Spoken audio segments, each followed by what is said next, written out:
Some people have wanted me to cover this so-called prophecy of Saint Malachy. This ancient document was discovered, and it basically says that there's going to be 112 more popes from the time it was written, and supposedly Saint Malachy received a vision and was given the names of all of these popes. And there are some interesting coincidences, perhaps, but the short of it is that Pope Francis, in the prophecy, Pope Francis is, or was, the 112th Pope.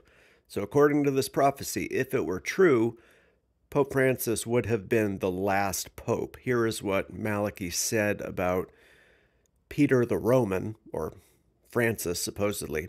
He wrote, "Peter the Roman, the 112th Pope, will pasture his sheep in many tribulations. And when these things are finished, the city of 7 hills, which is Rome, will be destroyed, and the dreadful judge will judge his people."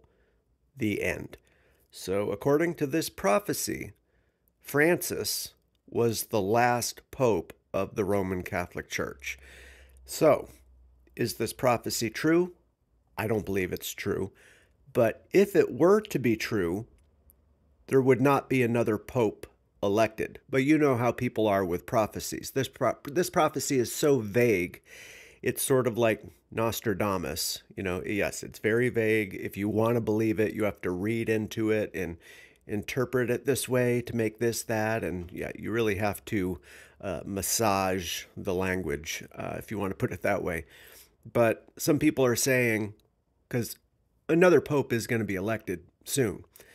If another pope is not elected, if something happens and the city of Rome is destroyed and no other popes are elected, okay, yeah, maybe you have an argument that the prophecy came true. But almost certainly in the next month or less, another pope is going to be elected.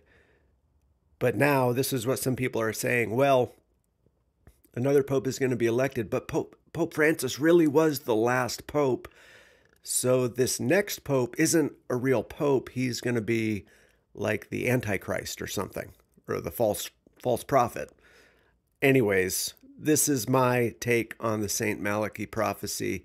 It's interesting, but it's certainly not true. And there's nothing all that remarkable about it. So my take on it is, never mind the Saint Malachy prophecy.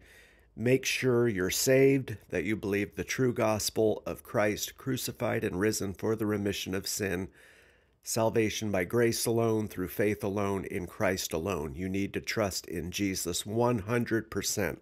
Not your own good works, not Mary, not your baptism. Trust in Jesus and his grace alone. Believe the gospel.